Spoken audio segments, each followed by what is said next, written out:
Hi, welcome. I'm Pastor Jay.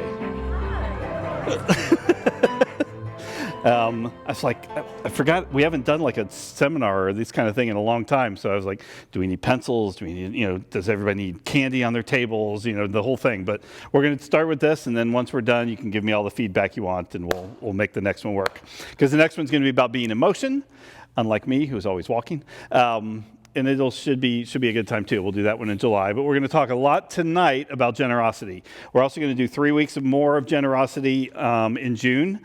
We're going to do some very intentional generosity pieces. It'll be kind of a combination with the stewardship type program as well, just as we're rolling into this next year. So just to give you a heads up on that kind of thing. But tonight is all about generosity, and hopefully you'll glean something, right? You'll glean something that you didn't hear. It was a lot of fun. We're going to take a very scientific approach to generosity, and then we're also going to take the biblical approach as well, which I know that you probably know the biblical one, but the scientific one was really kind of cool. It kind of got a lot of good stuff out of this. So what I'd like to do is open in prayer, if you are okay with that.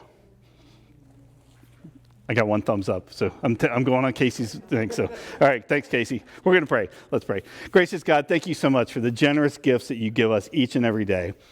The gift of your Son, though, is the greatest gift that has ever been given. It is that indescribable gift, as Paul mentions. And so tonight we're going to try and describe it a little bit, what generosity is, how it's just so much a part of your nature, and we ask that it becomes a part of ours as well. And so open our hearts and our minds this evening as we continue to dive deeper into the attribute of God that is generosity, and it is who you are. And it's in your name, in Jesus' name we pray. Amen. All right, so yes, as I alluded to, obviously Jesus is the biggest generosity gift, but first I'm going to walk through. Here's what we're going to do tonight. We're just going to do the basic introduction, talk a little bit about what your thoughts are on generosity, that kind of thing. We'll walk through some definitions, maybe a few applications. There's a video I'm excited to show you about, and then I'm hoping that if you don't do it tonight, if we run out of time, that's fine, but you'll have enough information to craft kind of a generosity statement for your life, if that makes sense, okay? You can probably do that on your own, but nonetheless. We'll see how it goes. I could talk really fast. We could be doing it in 20 minutes. All right, so generosity.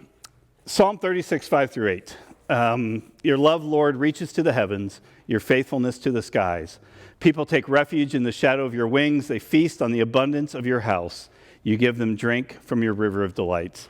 That's just one of many biblical passages about generosity, or about how David, the Psalms, how the Proverbs, all these talk about God's generosity to us. We can write just like that. The things that happen in our lives, we can write those down as well. And that's kind of what this thing we'll do at the end is going to help you do. Understanding that Psalms aren't just something we read. They are people's approach to God and how they wrote about God. And we get to read that. We have the benefit of reading that from thousands of years ago.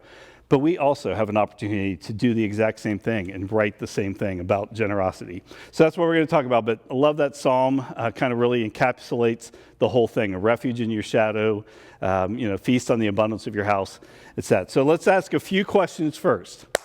Can everybody read that, hopefully? I mean, I didn't know how big to really go on all the fonts. So how do you define generosity? Tom, go. Empathy in action. Empathy in action, okay? But not good enough. What's yours? No, it is good, but yes. He studied. Having what? Giving of yourself to help others? Okay, very good. Other definitions? Noticing people that might need a helping hand. Noticing people that might need a helping hand, absolutely. All right, and these are just kind of conversation starters. So how do you show generosity in your life? Empathetic. Tom agrees. Doing what? Taking care of other people. Taking care of other people. Yep. Stephanie agrees. Yeah. How do you show generosity?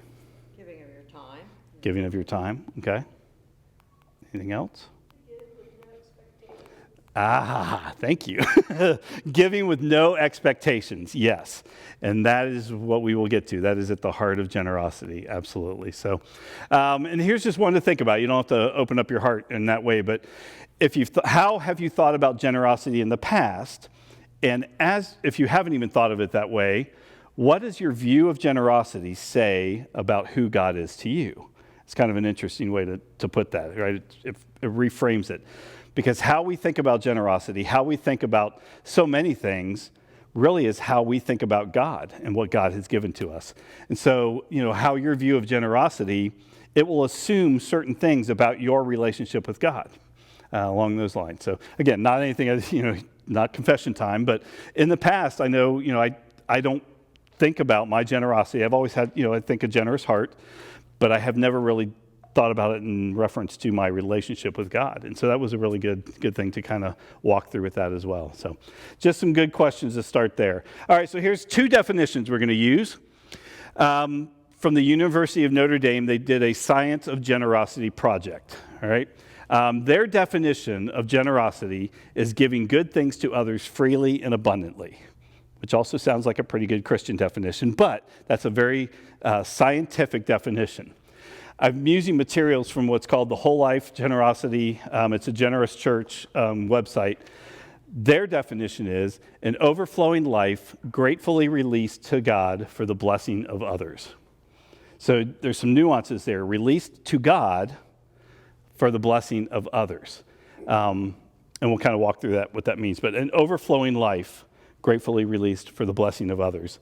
The Science of Generosity summary itself, so let me just show that with you, because it's about this is the Greater Science Good. I'm going to kind of walk through that. Is the name of the thing. It's John Templeton Foundation. It's a big thing they did in 2017 about generosity.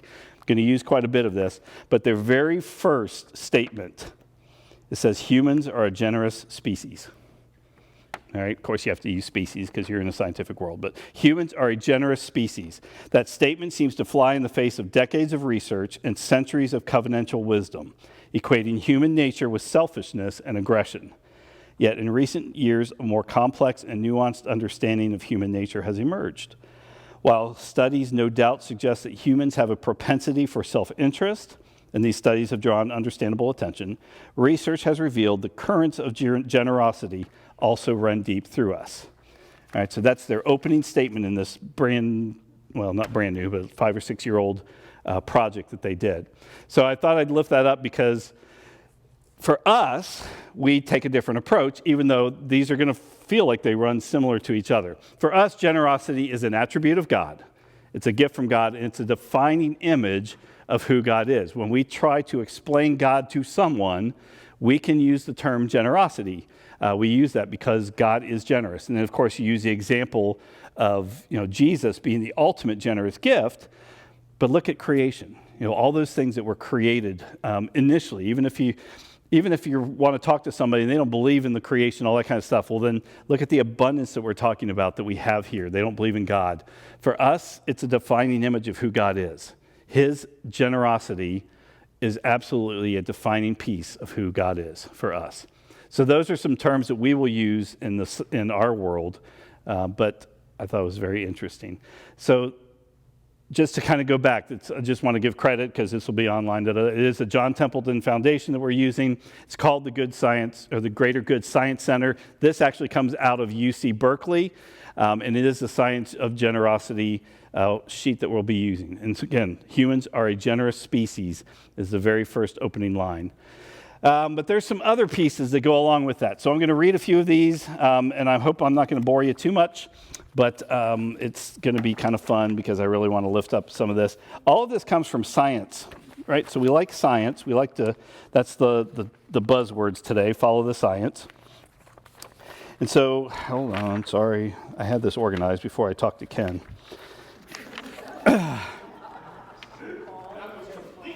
That was completely uncalled for.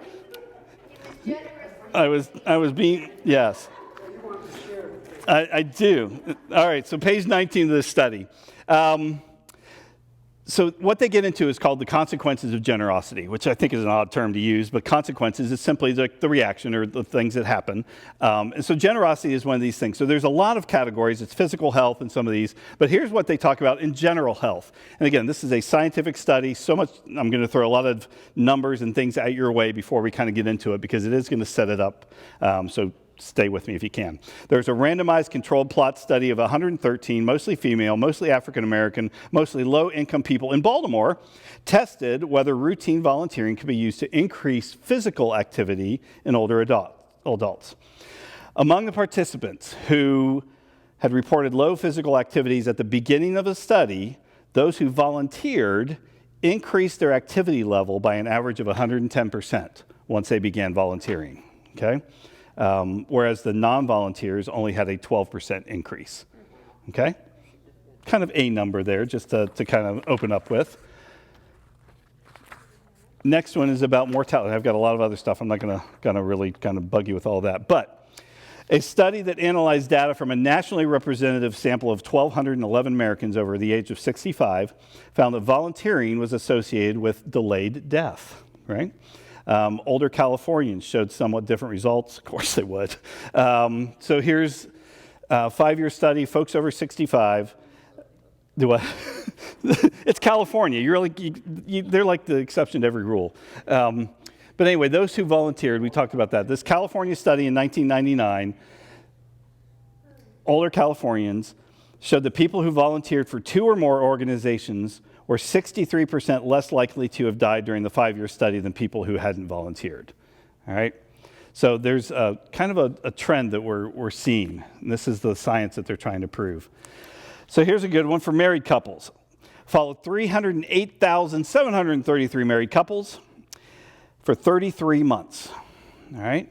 It's great. Examined whether spouses of people who volunteered were less likely to die during the time, even if the spouses themselves had not volunteered, something that would have been expected if the health benefits previously associated with volunteering are actually further evidence that when volunteering may have a causal relationship with delayed death. Those who volunteered, 100 of those 1,000, where's it at?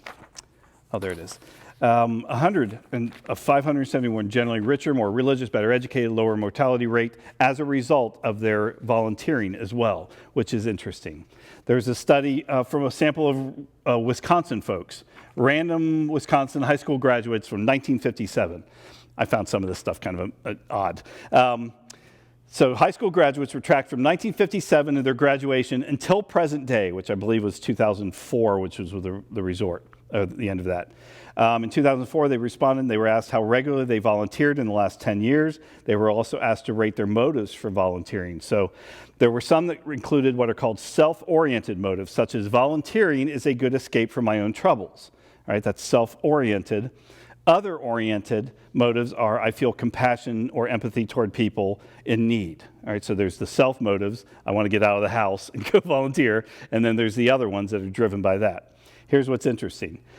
The researchers compared the data. They found that while people who cited self-oriented motives for their volunteering had a similar mortality risk to non-volunteers, volunteers who cited other-oriented motives had a lower mortality risk. All right, so if you care about others, it lowers your risk. This could be evidence that people who volunteer for more altruistic reasons may live longer, possibly by activating something the researchers call a caregiving behavioral system, a suite of cognitions, emotions, and underlying neurological and psychophysiological circuitry that motivates various forms of helping behavior. Just kind of one of those interesting things as well. This is where the science is starting to back up the reason why we should be generous, okay? Just 1 or 2 more, and I had to pick one from Detroit, Michigan, because I'm an Ohio kid, so I want to see how that helps them. 846 people found that helping others may act as a buffer between stress and death. People were asked whether they had experienced a number of highly stressful events over the previous year, as well as whether or not they had provided tangible help to friends or family members. They were tracked for 5 years to determine which of the participants died in that time period and when. The researchers found that people who experienced highly stressful events had a significantly greater chance of dying over the 5 years, but only if they did not report helping others. However, for those who provided help to others, the connection was nullified. So you walk through a stressful event, you don't die as quickly if you're thinking about others and those kind of things, which is kind of what we're talking about. So for those who provided help to others, basically nullifies the stressful event level. Well, there's our answer to getting volunteers. There you go. You're gonna die. You're going to die if you don't. Start thinking about other people as beneficial to your health. Yeah. We'll get there. All right, so psychological health. And this one you can follow along. In one of your papers, there was a what is generosity kind of page. It reads like this. If you flip the page. Oh, no, I take that back. See, Ken, doggone it. Let me do one more real quick before you look at your papers. Extensive and growing body of evidence suggesting acts of generosity are associated with reduced psychological problems and greater subjective well-being. Published between 68 and 94, 70% of older volunteers reported a greater quality of life than did non-volunteers. And face-to-face volunteering appeared to derive the most benefit. Volunteer at Walmart. Be a greeter, right? But some of those folks are part of that, believe it or not. They have worked together in that way. So that is that part there. The last thing is a study of 585 people. I want to just read that to you. Living in a retirement community in Florida found that people who had reported more frequent volunteering and informational helping in one wave of the study reported higher life satisfaction at a later wave of the study. Studies like this, investigating the link between generosity and psychological well-being, have zeroed in on happiness specifically. So happiness is a very big piece to generosity. There's a lot of other corroborating stuff. Like I said, it's like an 80 or 90 page document report that they did, a study overall. But I think we're starting to pick up on the science of generosity. And that's really what we wanted to walk through, the science generosity piece. 70% of older volunteers reported greater quality of life. There's just an extensive growing body of evidence. All right, now you turn to Psychology Today. This was from 2019 in February, so you can see that yourself. And it's right on their Psychology Today website. Generosity is a good thing for our mental health and well-being because when we give to someone we care about, we make it more likely for them to give to us, making it more likely to give to them, and so on and so on. As a result, regions of our brain associated with pleasure, social connection, and trust light up, making us feel all warm and gooey inside. That is the scientific term, right? I was like, really? Warm and gooey, you're a cookie. All right. But the point is, it's exponential. So it's one of those things. When it comes to improving our happiness and well-being, you can see all of that. Positive emotions, this is on page 3, if you look down at the bottom. Positive emotions like gratitude, joy, or awe make us more likely to give. The happier we feel when we give, the more likely we are to give to others again in the future. And so this is part of that. If someone else sees us do something kind or generous, it actually makes them more likely to be generous too. All right? Have you ever felt that? You see somebody do something nice and you're like, oh, I should do that. And then literally those words will come out of your mouth. I should go do that, or I should do something like that. That is what we're talking about. It makes you feel like being more generous too.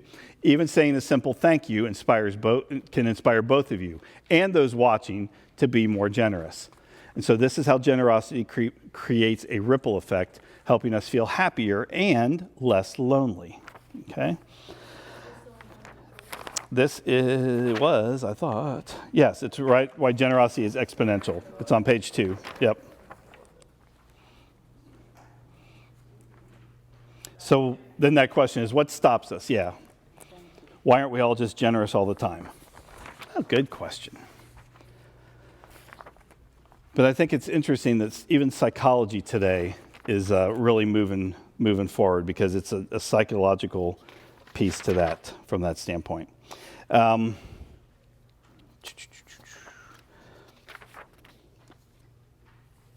Spending money. I want to just read some of the highlights of some of these. Spending money on others promotes happiness. Can money buy happiness? Of course, we say no, but it depends on what you spend it on. So this is science kind of just backing up all of these things. Why does generosity make us happy? Of course, according to the self-determination theory, humans depend on satisfying 3 basic needs for psychological well-being: relatedness, competence, and autonomy, blah, blah, blah. But bottom line is it works for us because it helps fill a need that we have in our bodies. Studies invest, I've already talked about that. Being generous can make you happier, okay? So now we get to that point where it's started applying. You're like, well, why aren't people just generous? These are all some of the headlines. Workplace benefits, it'll help you see other people's perspectives if you're more generous to other people. Doesn't mean you have to agree, but it helps you consider all different opinions. Relationships, if your willingness to sacrifice for a partner, it was associated with a better functioning relationship and better feelings of commitment.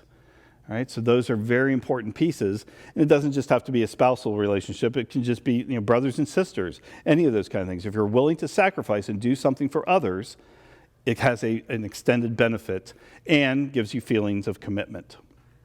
All right, so what you have on that page, hopefully you picked one of those up. This is a recap, all right, of that whole study. So if you want to take a look at, hopefully you can read it. I was trying to figure out as much as possible. It's just really a recap of all of the highlighted pieces. If you start here at the very top, people who give on their own accord, whether through social, emotional, or financial support to others, report higher levels of happiness. When they're happy, they tend to give more. It leads to a circular effect of generosity promoting happiness. This is the science part. You were going to see something similar in the more religious part. Emotions, gratitude, awe, and elevation encourage people to be more altruistic. Altruistic, again, just giving away kind of thing. People are more generous.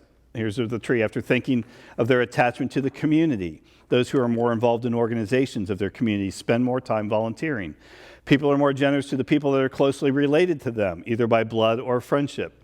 Multiple studies have found that toddlers, 18 to 30 months old, readily offer help and resources to others, suggesting that generosity is an innate ability, or as we like to say, made in the image of God, right? For those of us who understand we are made in God's image, and this is an attribute of God, well, it makes sense that we're going to be created that way. You'll hear just about every religion says there's good in all people, right?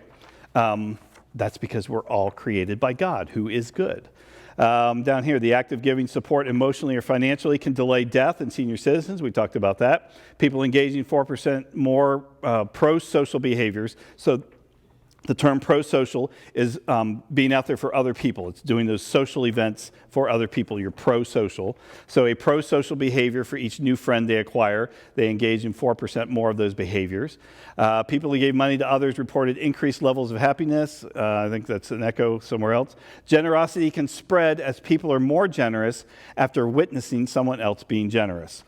This is an interesting thing because actually a couple of the websites that if you want to go into a deep dive on generosity, they basically say the more you're showing generosity, the more generosity continues to be shown in other people. It's like that. It's like a virus. It's a contagious kind of thing. And they can't quite, even though they tried with the science, they can't quite put a finger on it. But I think it's one of those things that makes you feel ooey and gooey or warm inside, right? You see that happen, and so there's some cognitive pieces that are really hitting also because you see something good. It's like, well, I'll get to another thing, but go ahead. So that would explain why matching funds drives are so Matching funds drives are very, very crucial in that way because someone's already going to do this, so let's match them up, right? Shine FM is perfect for that, or Bright FM, or whatever they are. I think they do one about every other month. Just like listening. Generosity between spouses increases marital satisfaction, decreases the chances of getting divorced. We know these kind of things.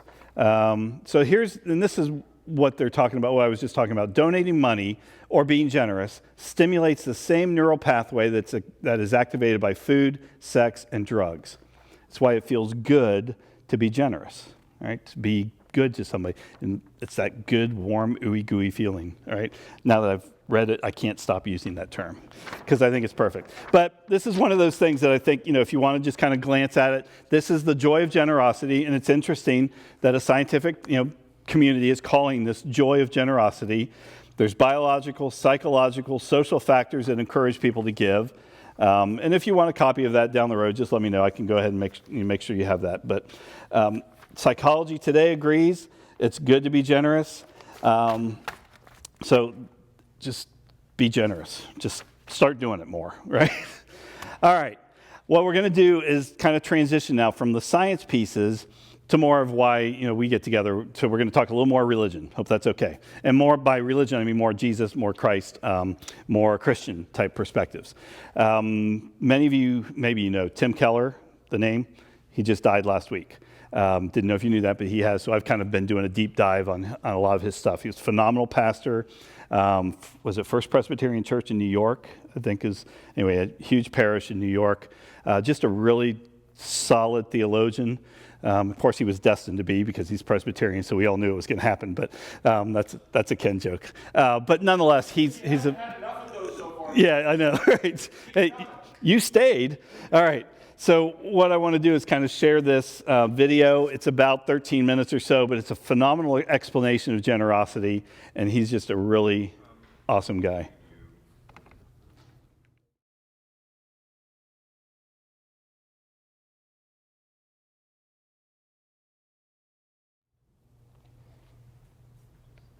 He's so far ahead on theology than I am. My gosh.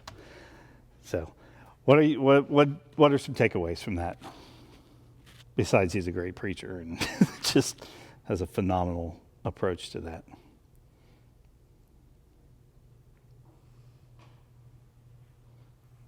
You're like me. When I saw it the first time, you're like, ugh, I got a lot of work to do. But, he really brings home the point about giving it away without expectations, which I think Loretta mentioned Yep, that before. absolutely. You don't have to be afraid that you're going to be lacking in something because it's going to come back. Mm-hmm. Mm-hmm. I like the way he addressed our, I think I'll call it interest, but it's almost our expectation on the uses of the money. That, we're fine with giving money to the guy on the street corner who's got his sign up and stuff like that. But the reason, what holds us back is not knowing how it's going to be used. And the sort of suspicion that it's going to be going to some unhealthy purpose. But when you've given it away, you've got to say, did you give it away? Or did you have a string attached? Mm-hmm. I like the way you address that. Mm-hmm.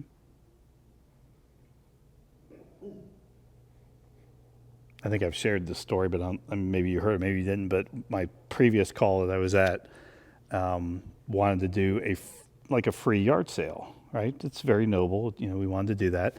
They were in a very downtrodden community, a lot of homes that were, vacant and just a lot of very transient community.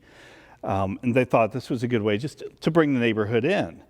But as the neighborhood was coming in and grabbing 2, 3, 4 coats at a time, their thoughts were, well, why are they taking so much? They don't need all that. So they were like projecting all of their expectations onto that. And I kept trying to share. I'm like, listen, we're doing this so that they are blessed. It doesn't matter where it's going. Maybe they're giving it to 3 or 4 other people. But bottom line is you can't sit here and go, it's no longer yours. I guess that's the whole point. If you're going to give it away, give it away. We do this free yard sale. And even to the point where we do these things with the expectation that we're going to bring new people into the church, or we're going to. No, maybe, to his point, maybe that kind of stuff happens, but you do it to do it because your heart wants to do it and to share with other people. That's generosity in itself. And it doesn't have to be financial. We're talking about so many different ways, whole life generosity, which we'll talk about just in a minute. Yes, sir. Since God gave his son to us freely and then loves us freely, then we as Christians should freely give as well. Sure.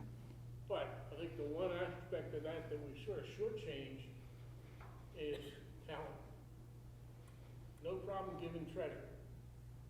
Once in a while if it works in our scheduled time, but talent. I don't know if I've ever done that before.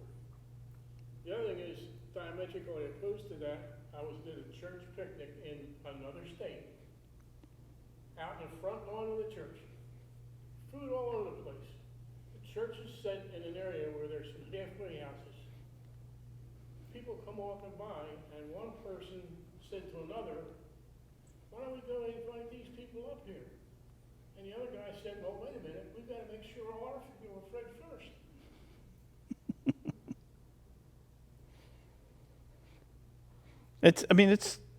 It's not an easy thing to break because we are conditioned throughout the years to, like I said, to think of yourself, to look out for number one. I mean, it is a very societal approach to life. It's the American way, and the American way, unfortunately, doesn't jive with the Christian approach in many ways. We do what we can to try and work together, but there's still a lot of those kind of things that don't exactly line up. Hold on. Okay. That's right. Tom was ready to say, and then you're next. One of the lines in the Mother Teresa's poem, Do It Anyway, is when you are generous, people will accuse you of, will think of you with Ulterior motives. Yep. But do it anyway. Do it anyway. Yeah. Let them think. Yep. Let them think. Yep. Yes, sir. Sorry. When you become a Christian and you key into the whole spiritual connection you have then with God, your view of the human way of doing things should be at least tempered, if not somewhat changed. Mm-hmm.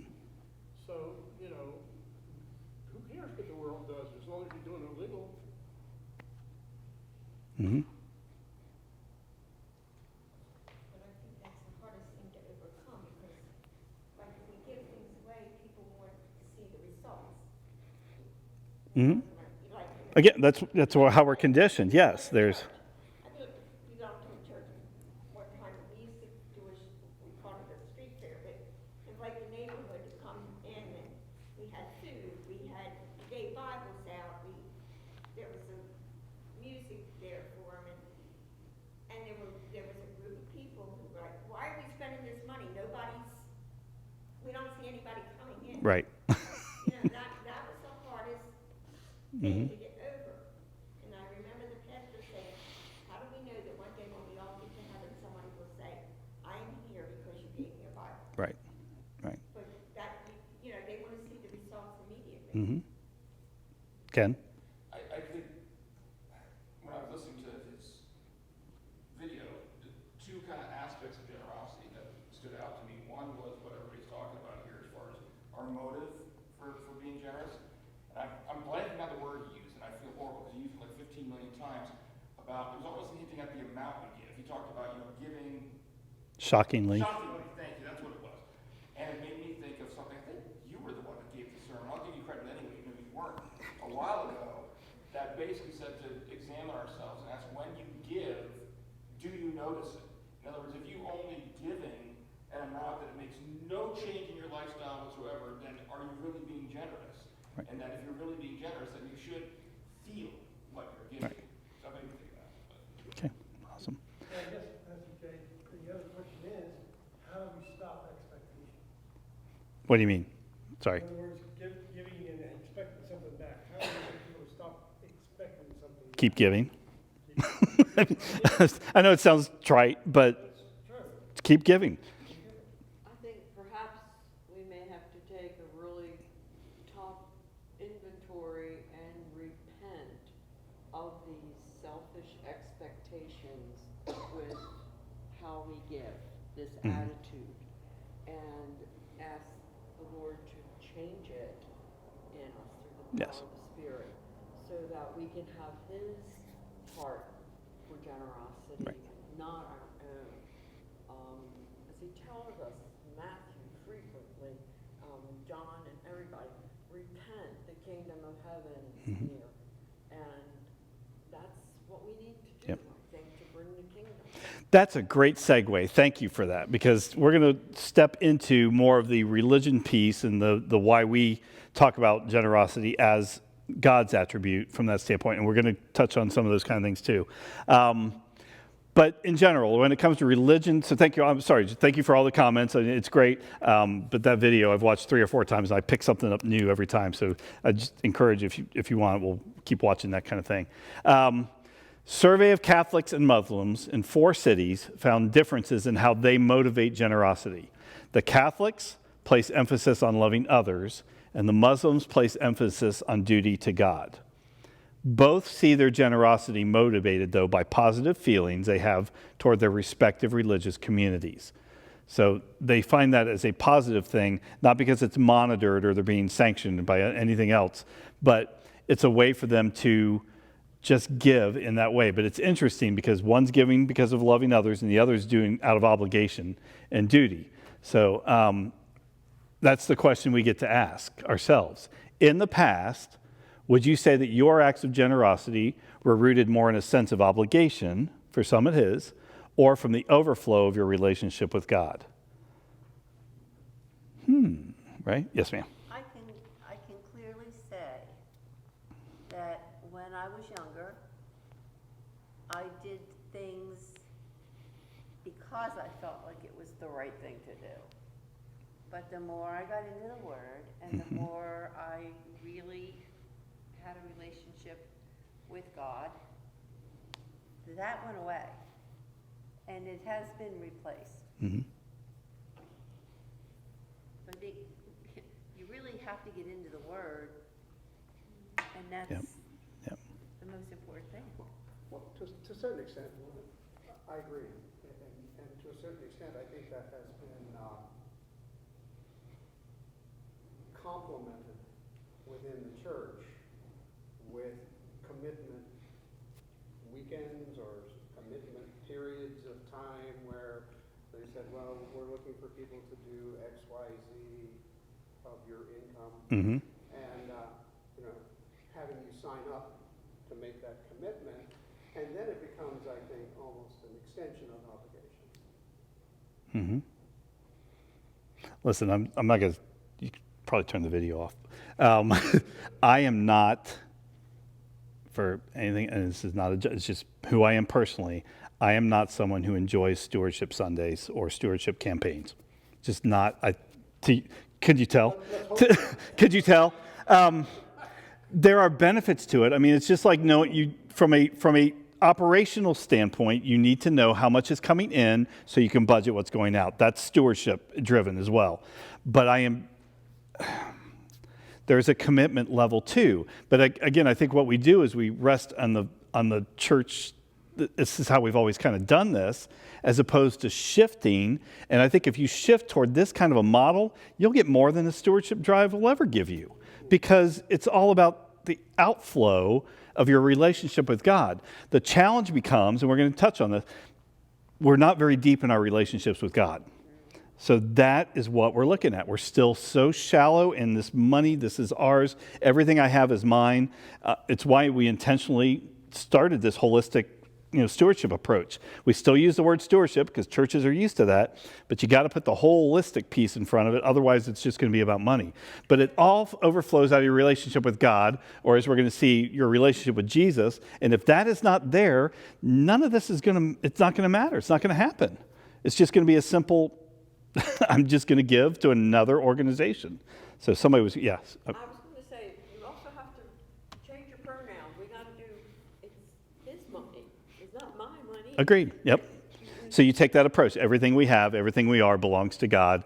We have an opportunity to do it. So I alluded to this whole life generosity kind of approach, this generous church.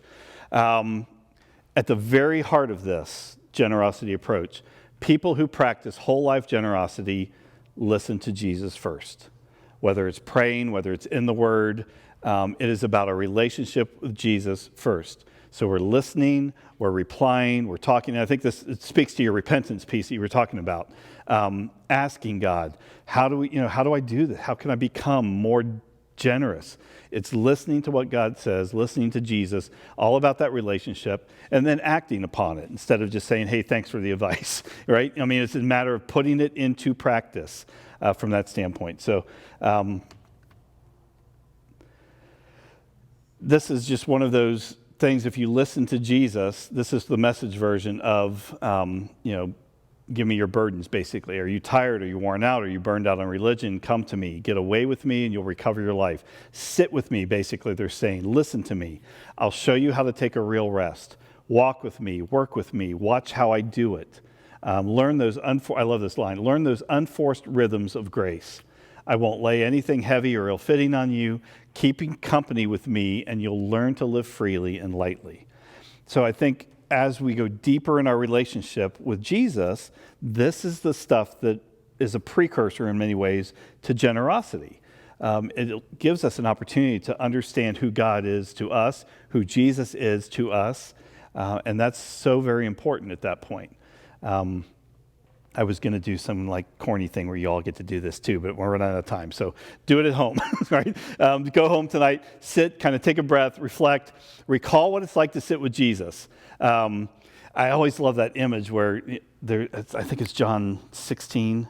I don't know, Jesus, he leans into his disciples and he breathes on them, right? It's like, what does the breath of Jesus smell like?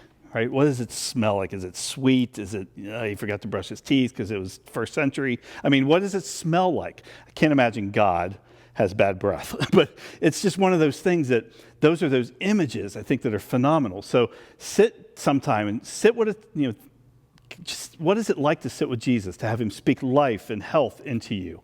And then ask, this is an actual thing. Have you actually been with him lately, listening, reading? What does he say to you in your heart? So these are some very intentional pieces that will help us not just give, Tom, to that, but to grow in how we are going to continue to do that. Here's the examples we're going to use. It's all good. It's all right. It could be worse. I've heard a lot of worse things.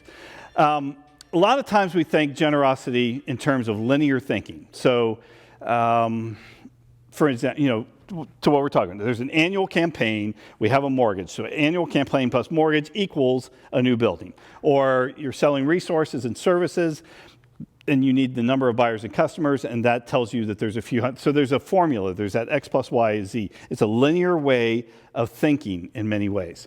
So here's where generosity is different than that linear way of thinking. It isn't linear.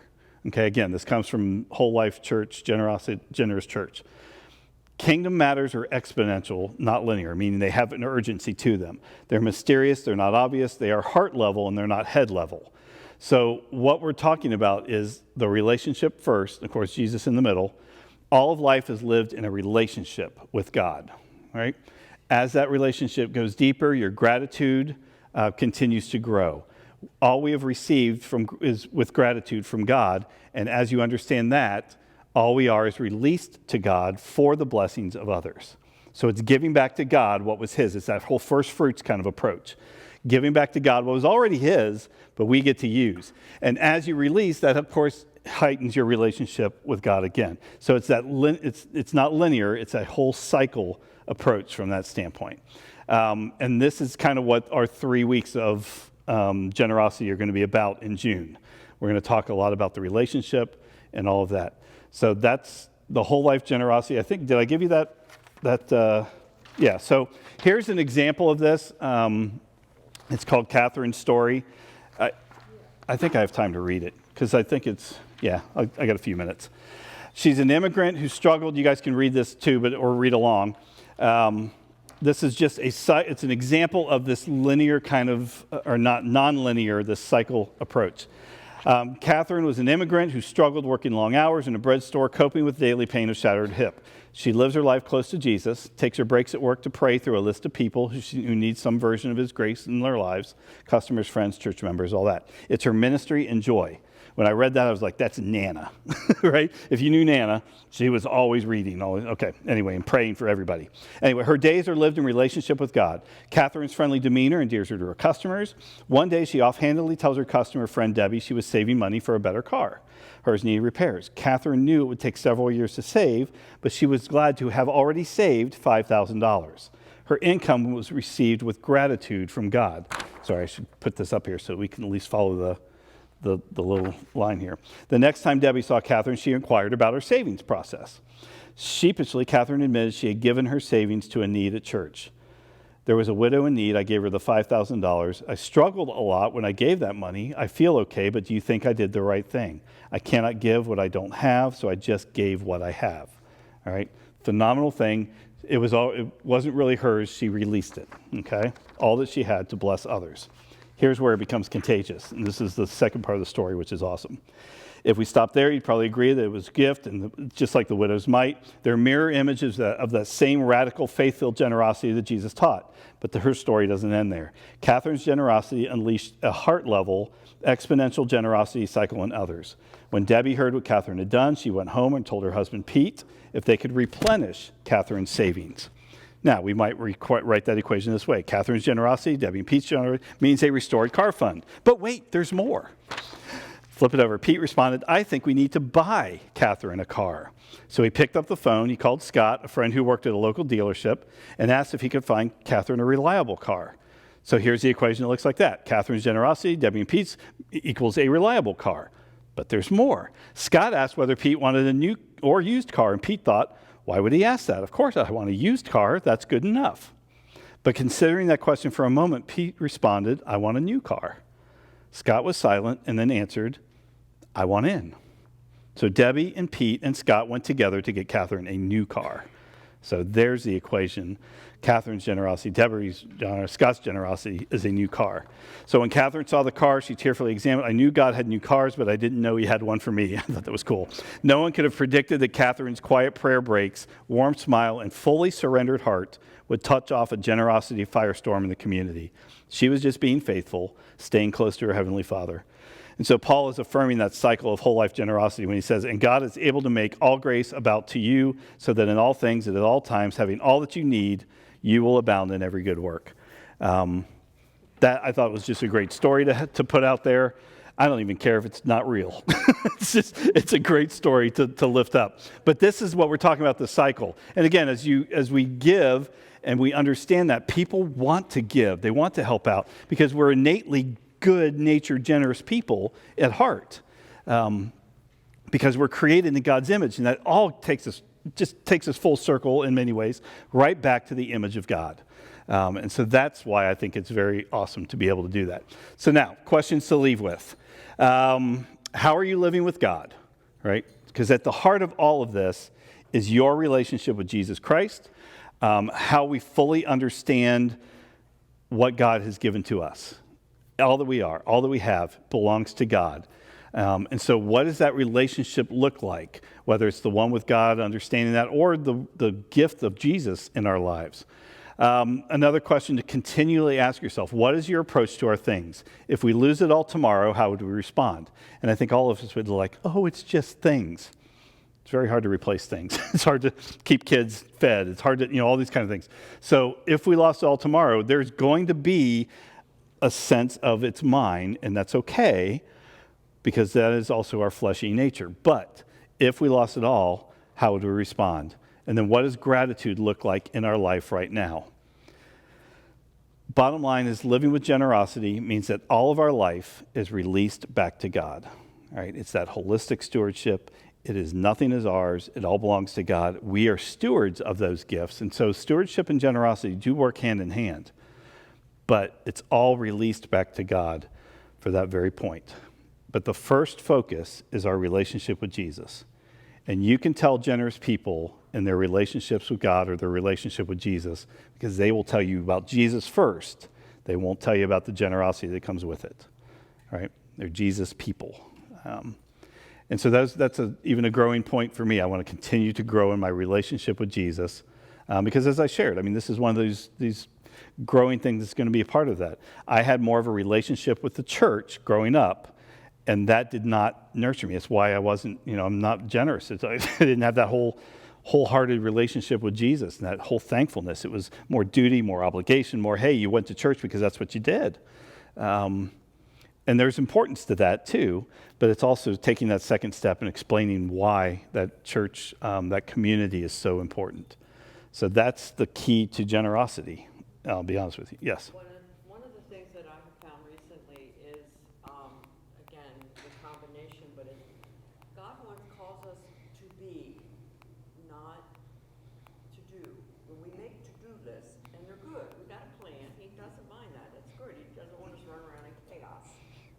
But I shared this at brief share the other night, is that we need to grow to be more generous, to be loving, to be kind, and that is in our relationship with power of the Holy Spirit. Mm-hmm. And when we are to be, then the to-do list follows. Mm-hmm. Yep, absolutely. Jesus will help us figure that part out. I love that analogy. Do you take a do you clean yourself up before you take a shower? Right? No. You get in the shower and you get clean. Do you have to clean your life up? Do you have to change your life before you have a relationship with Jesus? No.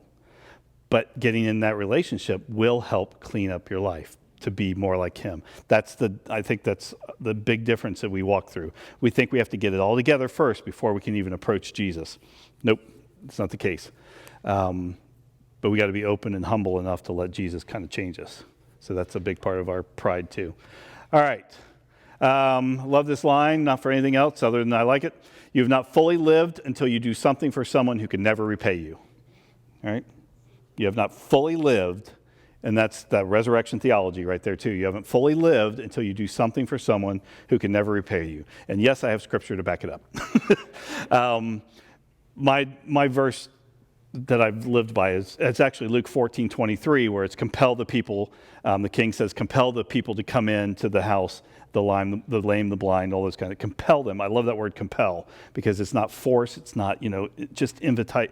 It's be enough of Christ that they see you and they want what you have. So it's compel that. But before that, Jesus, before he tells that story about the story, he says to his host, he says, when you give a luncheon or dinner, don't invite your friends, your brothers or sisters, your relatives, or your rich neighbors. If you do, they may invite you back, and so you will be repaid. When you give a banquet, invite the poor, the crippled, the lame, the blind, and you will be blessed. Although they cannot repay you, you will be repaid at the resurrection of the righteous. It's a heart thing. So bottom line, take care of those who can't necessarily take care of themselves.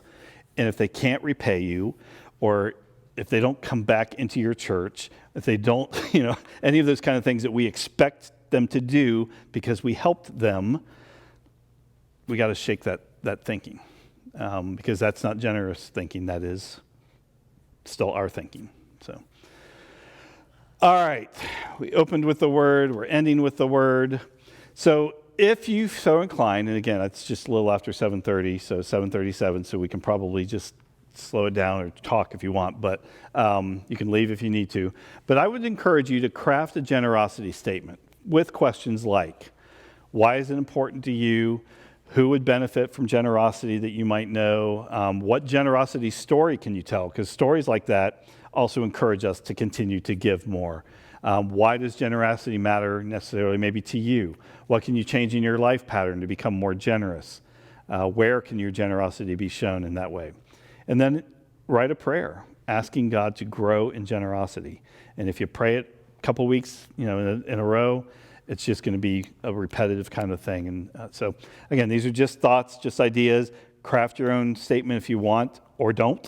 It's just one of those things. I think if we're going to be intentional about generosity, first and foremost, sit at the feet of Jesus. Listen to Jesus. Do that first. But then be intentional about writing some things down about how you can truly grow in your generosity.